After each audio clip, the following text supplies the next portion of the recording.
Thank you for downloading this audio title, published by thoughtaudio.com. Difficult People, a short story from the Tales of Chekhov. Written by Anton Chekhov. Translated by Constant Garnett.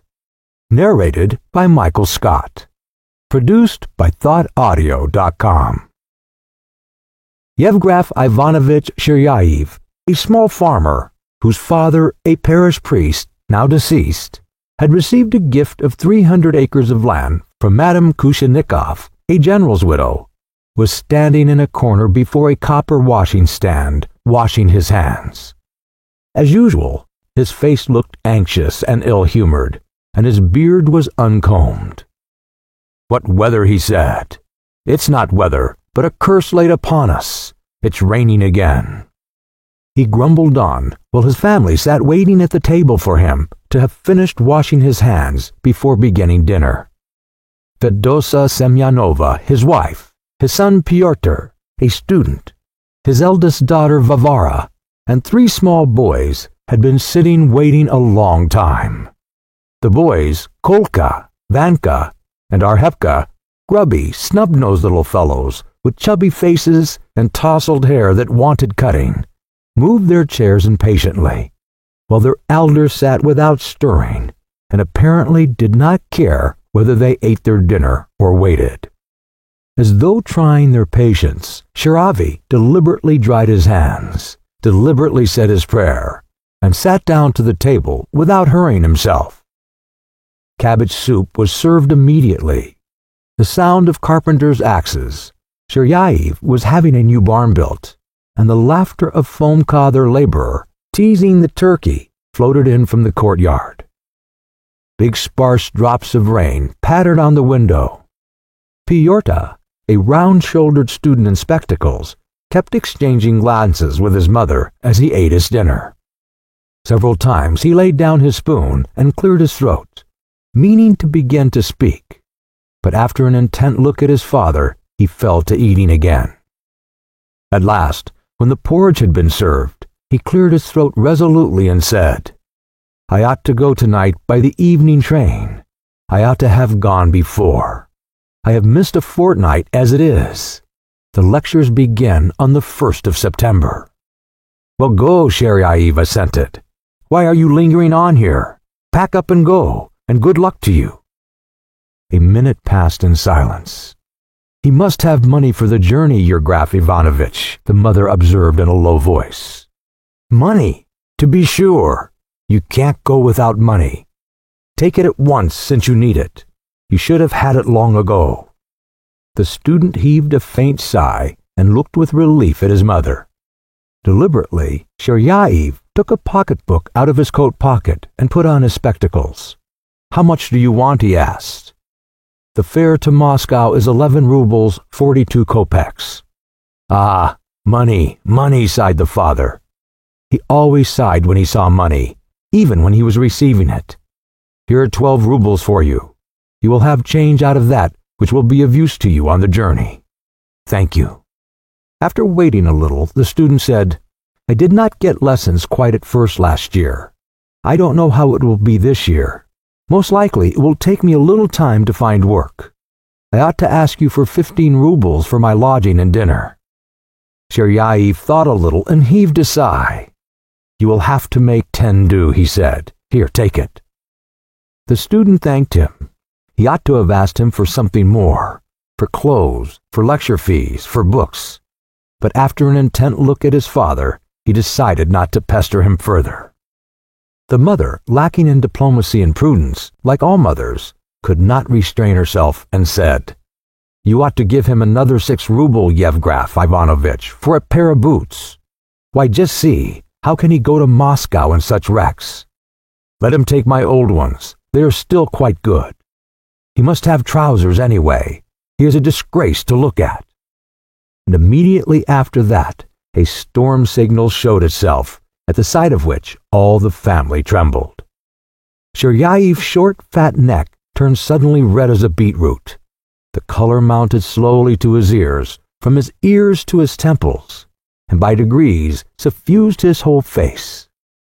Yevgraf Ivanovich shifted in his chair and unbuttoned his shirt collar to save himself from choking. He was evidently struggling with the feeling that was mastering him. A death-like silence followed. The children held their breath. Fedosia Semyonovna, as though she did not grasp what was happening to her husband, went on. "He is not a little boy now, you know. He is ashamed to go about without clothes." Shiryaev suddenly jumped up, and with all his might flung down his fat pocketbook in the middle of the table so that a hunk of bread flew off a plate. A revolting expression of anger, resentment, avarice, all mixed together, flamed on his face. "Take everything," he shouted in an unnatural voice. "Plunder me. Take it all. Strangle me." He jumped up from the table, clutched at his head, and ran staggering about the room. "Strip me to the last thread," he shouted in a shrill voice. "Squeeze out the last drop. Rob me. Wring my neck." The student flushed and dropped his eyes. He could not go on eating. Fedosia Semyonovna, who had not after 25 years grown used to her husband's difficult care, shrank into herself and muttered something in self-defense. An expression of amazement and dull terror came into her wasted and bird-like face, which at all times looked dull and scared. The little boys and the elder daughter Varvara, a girl in her teens, with a pale, ugly face, laid down their spoons and sat mute. Shiryaev, growing more and more ferocious, uttering words each more terrible than the one before, dashed up to the table and began shaking the notes out of his pocketbook. "Take them," he muttered, shaking all over. "You've eaten and drunk your fill, so here's money for you too. I need nothing. Order yourself new boots and uniforms." The student turned pale and got up. "Listen, Papa," he began, gasping for breath. I beg you to end this, for—" "Hold your tongue," the father shouted at him, and so loudly that the spectacles fell off his nose. "Hold your tongue. I used to be able to put up with such scenes, but now I have got out of the way of it. Do you understand? I have got out of the way of it." "Hold your tongue," cried the father, and he stamped with his feet. "You must listen to what I say. I shall say what I like, and you hold your tongue. At your age, I was earning my living, while do you know what you cost me, you scoundrel? I'll turn you out, wastrel." "Yevgraf Ivanovitch," muttered Fedosia Semyonovna, moving her fingers nervously. "You know he Petya." "Hold your tongue," Shiryaev shouted out to her, and tears actually came into his eyes from anger. "It is you who have spoilt them. You. It's all your fault. He has no respect for us, does not say his prayers, and earns nothing. I am only one against the 10 of you. I'll turn you out of the house." The daughter Varvara gazed fixedly at her mother with her mouth open, moved her vacant-looking eyes to the window, turned pale, and uttering a loud shriek, fell back in her chair. The father, with a curse and a wave of the hand, ran out into the yard. This was how domestic scenes usually ended at the Shiryaevs. But on this occasion, unfortunately, Pyotr the student was carried away by overmastering anger. He was just as hasty and ill-tempered as his father and his grandfather the priest, who used to beat his parishioners about the head with a stick. Pale and clenching his fists, he went up to his mother and shouted in the very highest tenor note his voice could reach. "These reproaches are loathsome, sickening to me. I want nothing from you, nothing. I would rather die of hunger than eat another mouthful at your expense. Take your nasty money back. Take it." The mother huddled against the wall and waved her hands, as though it were not her son, but some phantom before her. "What have I done?" she wailed. "What?" Like his father, the boy waved his hands and ran into the yard. Shiryaev's house stood alone on a ravine which ran like a furrow for 4 miles along the steppe. Its sides were overgrown with oak saplings and alders, and a stream ran at the bottom. On one side, the house looked towards the ravine. On the other, towards the open country. There were no fences nor hurdles. Instead, there were farm buildings of all sorts close to one another, shutting in a small space in front of the house, which was regarded as the yard. and in which hens, ducks, and pigs ran about. Going out of the house, the student walked along the muddy road towards the open country. The air was full of a penetrating autumn dampness. The road was muddy, puddles gleamed here and there, and in the yellow fields, autumn itself seemed looking out from the grass, dismal, decaying, dark.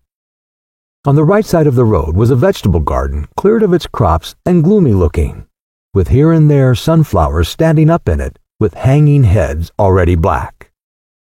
Pyotr thought it would not be a bad thing to walk to Moscow on foot, to walk just as he was, with holes in his boots, without a cap, and without a farthing of money. When he had gone 80 miles, his father, frightened and aghast, would overtake him, would begin begging him to turn back or take the money, and he would not even look at him, but would go on and on. Bare forest would be followed by desolate fields, fields by forests again. Soon the earth would be white with the first snow, and the streams would be coated with ice. Somewhere near Kursk or near Sapryuhovo, exhausted and dying of hunger, he would sink down and die. His corpse would be found, and there would be a paragraph in all the papers saying that a student called Sheraev had died of hunger. A white dog with a muddy tail, who was wandering about the vegetable garden looking for something, gazed at him and sauntered after him. He walked along the road and thought of death, of the grief of his family, of the moral sufferings of his father, and then pictured all sorts of adventures on the road, each more marvelous than the one before. Picturesque places, terrible nights, chance encounters. He imagined a string of pilgrims, a hut in the forest with one little window shining in the darkness. He stands before the window, begs for a night's lodging. They let him in, and suddenly he sees that they are robbers, or better still, he is taken into a big manor house, where, learning who he is, they give him food and drink, play to him on the piano, listen to his complaints, and the daughter of the house, a beauty, falls in love with him. Absorbed in his bitterness and such thoughts, young Sheraev walked on and on. Far, far ahead he saw the inn, a dark patch against the gray background of cloud. Beyond the inn, on the very horizon, he could see a little hillock. This was the railway station. The hillock reminded him of the connection existing between the place where he was now standing and Moscow, where street lamps were burning and carriages were rattling in the streets, where lectures were being given, and he almost wept with depression and impatience. The solemn landscape, with its order and beauty, the death-like stillness all around, revolted him and moved him to despair and hatred. "Look out!" he heard behind him a loud voice. An old lady of his acquaintance, a landowner of the neighborhood, drove past him in a light, elegant landau. He bowed to her and smiled all over his face, and at once he caught himself in that smile, which was so out of keeping with his gloomy mood. Where did it come from if his whole heart was full of vexation and misery? And he thought nature itself had given man this capacity for lying, that even in difficult moments of spiritual strain, he might be able to hide the secrets of his nest as the fox and the wild duck do. Every family has its joys and its horrors, but however great they may be, it's hard for an outsider's eye to see them. They are a secret. The father of the old lady who had just driven by, for instance, had for some offense lain for half his lifetime under the ban of the wrath of Tsar Nicholas I. Her husband had been a gambler. Of her 4 sons, not one had turned out well. One could imagine how many terrible scenes there must have been in her life, how many tears must have been shed. And yet the old lady seemed happy and satisfied, and she had answered his smile by smiling too. The student thought of his comrades, who did not like talking about their families. He thought of his mother, who almost always lied when she had to speak of her husband and children. Pyotr walked about the roads far from home till dusk, abandoning himself to dreary thoughts. When it began to drizzle with rain, he turned homewards. As he walked back, he made up his mind at all costs to talk to his father, to explain to him, once and for all, that it was dreadful and oppressive to live with him. He found perfect stillness in the house. His sister, Varvara, was lying behind a screen with a headache, moaning faintly. His mother, with a look of amazement and guilt upon her face, was sitting beside her on a box, mending Arifka's trousers. Yevgraf Ivanovitch was pacing from one window to another, scowling at the weather. From his walk, from the way he cleared his throat, and even from the back of his head, it was evident he felt himself to blame. "I suppose you have changed your mind about going today?" he asked. The student felt sorry for him, but immediately suppressing that feeling, he said, "Listen, I must speak to you seriously. Yes, seriously. I have always respected you, and have never brought myself to speak to you in such a tone. But your behavior, your last action—" The father looked out the window and did not speak. The student, as though considering his words, rubbed his forehead and went on in great excitement. "Not a dinner or tea passes without you making an uproar. Your bread sticks in our throat. Nothing is more bitter, more humiliating than bread that sticks in one's throat. Though you are my father, no one, neither God nor nature, has given you the right to insult and humiliate us so horribly, to vent your ill humor on the weak. You have worn my mother out and made a slave of her. My sister is hopelessly crushed, while it's not your business to teach me," said the father. "Yes, it is my business. You can quarrel with me as much as you like, but leave my mother in peace." "I will not allow you to torment my mother," the student went on with flashing eyes. "You are spoilt because no one has yet dared to oppose you. They tremble and are mute towards you. But now that is over. Coarse, ill-bred man, you are coarse. Do you understand? You are coarse, ill-humored, unfeeling, and the peasants can't endure you." The student had by now lost his thread, and was not so much speaking as firing off detached words. Yevgraf Ivanovitch listened in silence, as though stunned, but suddenly his neck turned crimson. The color crept up his face, and he made a movement. "Hold your tongue," he shouted. "That's right," the son persisted. "You don't like to hear the truth. Excellent.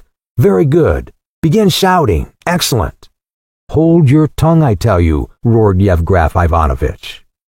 Fedosia Semyonova appeared in the doorway, very pale, with an astonished face. She tried to say something, but she could not, and could only move her fingers. "It's all your fault," Cheryaev shouted at her. "You have brought him up like this." "I don't want to go on living in this house," shouted the student, crying and looking angrily at his mother. "I don't want to live with you." Varvara uttered a shriek behind the screen and broke into loud sobs. With a wave of his hand, Cheryaev ran out of the house. The student went to his own room and quietly lay down. He lay till midnight without moving or opening his eyes. He felt neither anger nor shame, but a vague ache in his soul. He neither blamed his father nor pitied his mother, nor was he tormented by stings of conscience. He realized that everyone in the house was feeling the same ache, and God only knew which was most to blame, which was suffering most. At midnight he woke the laborer and told him to have the horse ready at 5 o'clock in the morning for him to drive to the station. He undressed and got into bed, but could not go to sleep. He heard how his father, still awake, paced slowly from window to window, sighing, till early morning. No one was asleep. They spoke rarely and only in whispers. Twice his mother came to him behind the screen. Always with the same look of vacant wonder, she slowly made the cross over him, shaking nervously. At 5 o'clock in the morning, he said goodbye to them all affectionately, and even shed tears. As he passed his father's room, he glanced at the door. Yevgraf Ivanovitch, who had not taken off his clothes or gone to bed, was standing by the window, drumming on the panes. "Goodbye. I am going," said his son. "Goodbye." "The money is on the round table," his father answered, without turning around. A cold, hateful rain was falling as the laborer drove him to the station. The sunflowers were drooping their heads still lower, and the grass seemed darker than ever. We hope you enjoyed this interesting audio title. For more information on all of our